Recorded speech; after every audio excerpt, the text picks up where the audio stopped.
বিশ্বনবী সাহাবাদের নিয়ে জিকির করছেন, সাহাবারা লাফাতে লাফাতে খেজুর গাছের আগায়। হাদিসে আছে না এটা? বিশ্বনবী সাহাবাদেরকে নিয়ে জিকির করছেন, লাফাতে লাফাতে আবু বকর বিশ্বনবীর কাঁধের উপরে আছে। হাদিসে আছে। এটা জিকির নয়।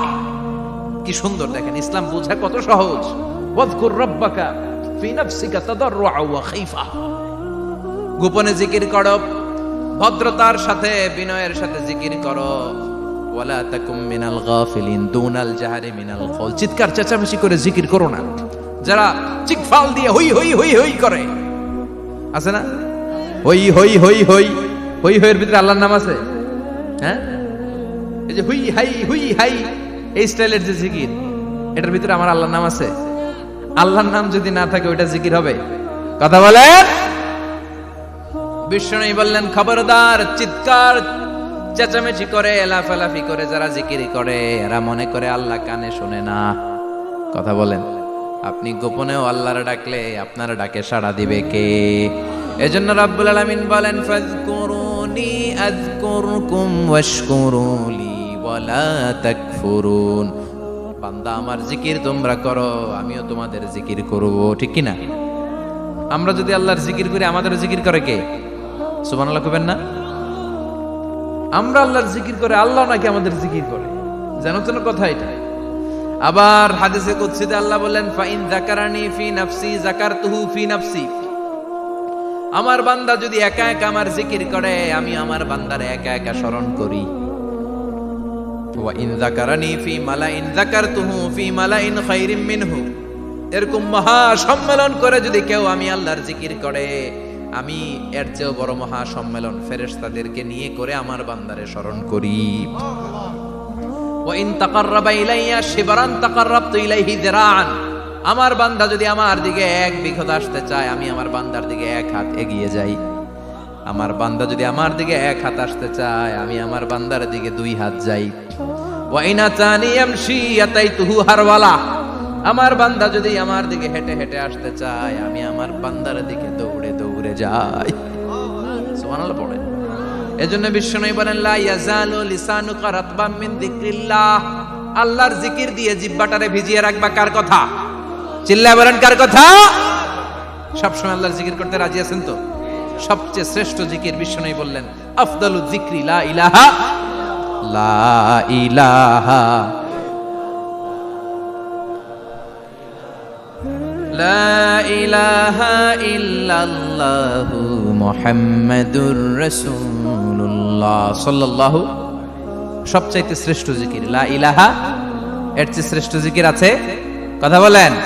বিশ্বনবী বললেন, মান ক্বালা লা ইলাহা ইল্লাল্লাহ সিদকান মিন কলবিহি। একনিষ্ঠতার সাথে অন্তর থেকে কেউ যদি জীবনে একবার বলে লা ইলাহা ইল্লাল্লাহ, দাখালাল জান্নাহ। তার যদি পাপ থাকে, অন্যায় থাকে, ওই পাপ আর অন্যায়ের শাস্তিগুলার পরে কোনো না কোনো দিন আমার ওই বান্দা জান্নাতে ঢুকবে।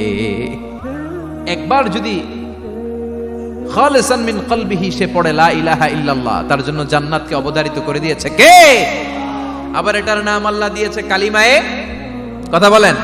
দারাবাল্লাহু মাসালান কালিমাতান তাইয়িবাতান কাশাজারাতিন তাইয়িবাতিন আসলুহা সাবিতুন ওয়া ফারউহা ফিস সামা। সুবহানাল্লাহ। পবিত্র বাণী এটা কালিমায়ে তাইয়িবা। আবু সাঈদ আল খুদরি থেকে বর্ণিত, মুস্তাদরাকে হাকিম আর সহিহ ইবনে হিব্বানে এসেছে। বিশ্বনবী বলেন, মুসা আলাইহিস সালাম আল্লাহর একবার প্রশ্ন করলেন, ইয়া রাব আল্লিমনি দুআআন আদউ বিহি। আপনি আমার এমন একটা জিকির শিক্ষা দেন যে জিকির দিয়ে আমি শুধু আপনার জিকির করব, কেউ এই জিকির করতে পারবে না।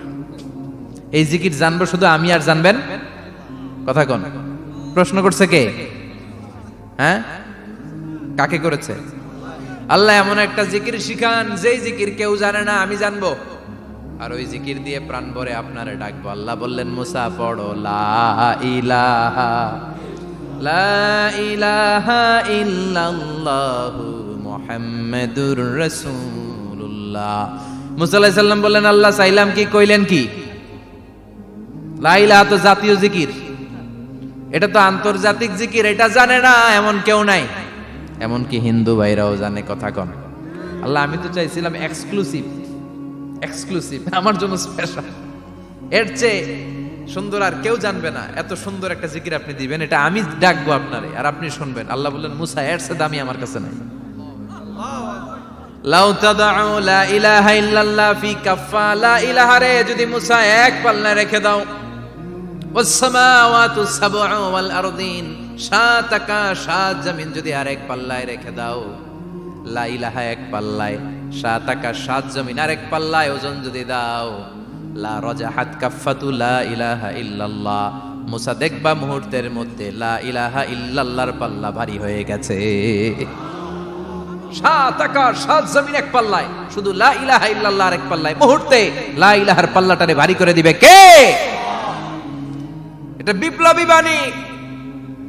আমরা এটার ভিক্ষার মধ্যে লাগাইছি। এখন ভিক্ষা করার সময় লা ইলাহা আছে না নাই?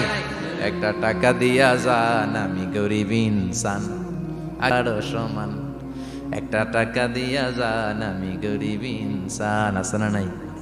জুমার নামাজের সময় ভিক্ষা করে, একটা টাকা দিয়া যান, আর লা ইলাহার জিকির লগে, আছে না নাই? এটা আমরা ভিক্ষার জিকির বানাইছি। এটা তো বিপ্লবী বাণী। এই বাণীর পক্ষে যারা, তারা ন্যায় আর সত্যের পক্ষে চিল্লায় বলেন ঠিক কিনা? এই বাণীতে যারা বিশ্বাস করে, তারা এক আল্লাহর সামনে মাথা নত করে দেয়। গোটা পৃথিবীর কোন শক্তির সামনে ওই মাথা নত হয় না, ঠিক কিনা?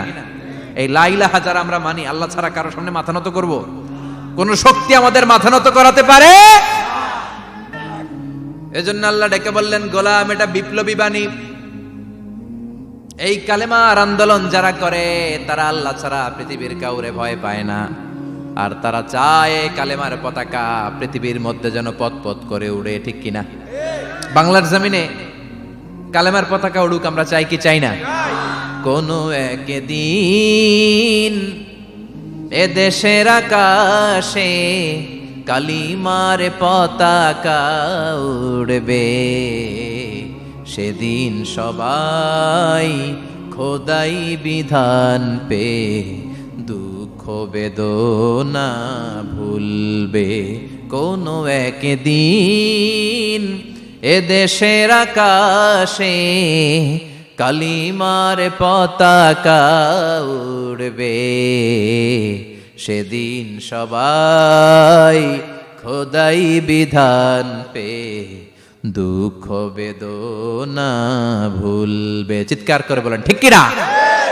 এই কালেমার সমাজ যদি হয়, ওই সমাজে কেউ লাঞ্ছিত হবে না, ওই সমাজে কোনো নারী নিগৃহীতা হবে না, ওই সমাজের কোনো কাজের মেয়েরা ধর্ষিত হবে না, ওই সমাজে দুর্নীতি থাকবে না, ঘুষ থাকবে না, চাঁদাবাজি থাকবে না, টেন্ডারবাজি থাকবে না। সমাজটারে শান্তি দিয়ে সমৃদ্ধ করে দিবে কে? এজন্য সব সময় জিকির করতে হবে একজনের, চিল্লায় বলেন তিনি কে? শ্রেষ্ঠ জিকির হচ্ছে লা ইলাহা।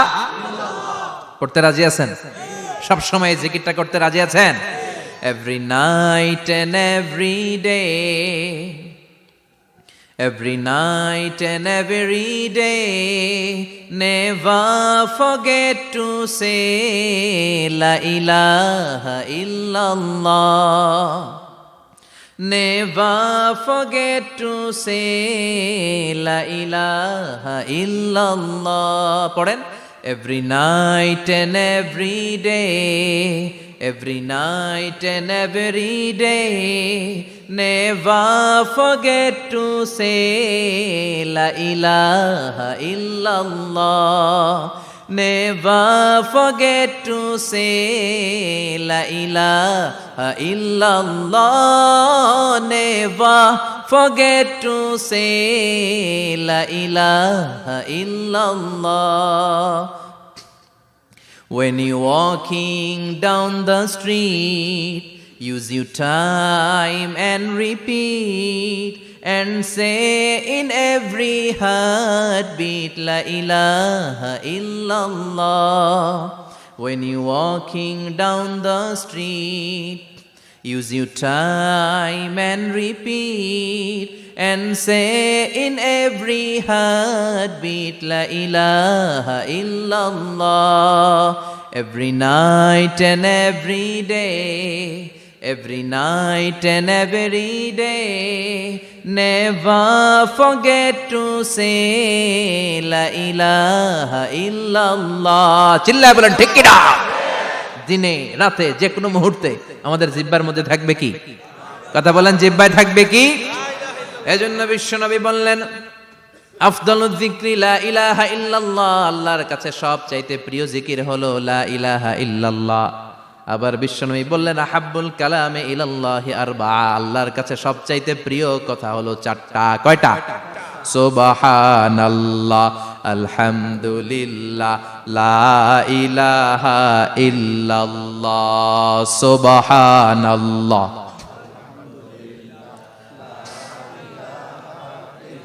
লা ইলাহা ইল্লাল্লাহু মুহাম্মাদুর রাসূলুল্লাহ। সুবহানাল্লাহ পড়েন। চারটা কথা আল্লাহর কাছে সবচেয়ে প্রিয়। একটা হচ্ছে সুবহানাল্লাহ, আরেকটা হচ্ছে আলহামদুলিল্লাহ, আরেকটা হচ্ছে লা ইলাহা ইল্লাল্লাহ, আরেকটা হচ্ছে আল্লাহু আকবার। এই যে শুরুতে তিনটা তাকবীর দিছি, এই তাকবীরটা আল্লাহর প্রিয় কথা যে চারটা, এই চারটার মধ্যে একটা আছে না নাই? আওয়াজ করে পড়েন আল্লাহু আকবার। সবচেয়ে প্রিয় আল্লাহর কাছে এই চারটা কথা। লা ইয়াদুররুকা বিআইয়িহিন্না বাদাতা, বিশ্বনবী বললেন এই চারটার যেটা দিয়ে শুরু করতে মন চায় করো, কোনো সমস্যা নাই। সুবহানাল্লাহ পড়েন। এজন্য ফরজ নামাজের পরে এই তাসবিহগুলো পড়বেন। আব্দুল্লাহ ইবনে আমর ইবনে আস তিনি বর্ণনা করেন, আমি বিশ্বনবীকে আঙ্গুলের গিরা দিয়ে এই তাসবিহগুলো পড়তে দেখেছি। রাআইতুন নাবিয়্যা সাল্লাল্লাহু আলাইহি ওয়াসাল্লাম ইয়াকিদু তাসবিহা বিয়ামিনি, আমি বিশ্বনবীর ডান হাতের আঙ্গুলের গিরায় এই তাসবিহগুলোকে পড়তে দেখেছি। পড়তে রাজি আছেন? ডান হাত তোলেন, এই আঙ্গুলের করের মধ্যে এইভাবে রাখেন, এইভাবে রেখে নামাজের পরেই সুবহানাল্লাহ আলহামদুলিল্লাহ পড়তে রাজি আছেন? সুবহানাল্লাহ 33 বার, আলহামদুলিল্লাহ 33 বার, আল্লাহু আকবার 33 বার পড়তে রাজি আছেন সবাই? আল্লাহ তুমি কবুল করো। ফরজ সালাতের পরে আমরা মুনাজাত দেওয়ার জন্য পাগল হয়ে যাই। আসসালামু আলাইকুম ওয়া রাহমাতুল্লাহ, আসসালামু আলাইকুম ওয়া রাহমাতুল্লাহ, আমিন ইয়া আরহামার রাহিমিন। আসনা নাই? চান্দলাই মনে হয় নাই। কিন্তু বিশ্বনবী সালাম ফিরানোর পরে সর্বপ্রথম যে আওয়াজটা করতেন সেটা হচ্ছে আল্লাহু আকবার। এরপর 3 বার পড়তেন আস্তাগফিরুল্লাহ, আস্তাগফিরুল্লাহ, আস্তাগফিরুল্লাহ। এরপর আয়াতুল কুরসি একবার। কয়বার? মান ক্বারা আয়াতুল কুরসি দুবুরা কুল্লি সালাতিন মাকতুবা লাম ইয়ামনাহু মিন দুখুলিল জান্নাতি ইল্লাল মাউত। প্রত্যেক ফরজ সালাতের পরে যে একবার আয়াতুল কুরসি পড়ে তার জান্নাতে ঢোকার ক্ষেত্রে আর কোনো বাধা থাকে না, একটা জিনিস ছাড়া, সেটা হচ্ছে মরণ। লোকটা মরে না, তাই জান্নাতে যায় না, মরলেই জান্নাতি। আল্লাহু আকবার।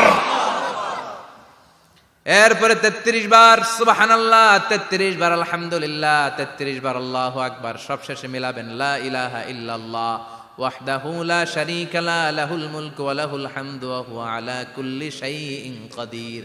এরপরে পড়তেন আল্লাহুম্মা আনতাস সালাম ওয়া মিনকাস সালাম তাবারাকতা ইয়া যাল জালালি ওয়াল ইকরাম। এরপরে পড়তেন আল্লাহুম্মা লা মানিআ লিমা আ'তাইতা ওয়া লা মু'তিয়া লিমা মানা'তা ওয়া লা ইয়ানফা'ু যাল জাদ্দি মিনকাল জাদ। এরপরে পড়তেন আল্লাহুম্মা ইন্না নাসআলুকাল হুদা ওয়াত তুকা ওয়াল আফাফা ওয়াল গিনা। এরপরে পড়তেন আল্লাহুম্মা আ'ইন্না আলা যিকরিকা ওয়া শুকরিকা ওয়া হুসনি ইবাদাতিক। সুবহানাল্লাহ পড়েন।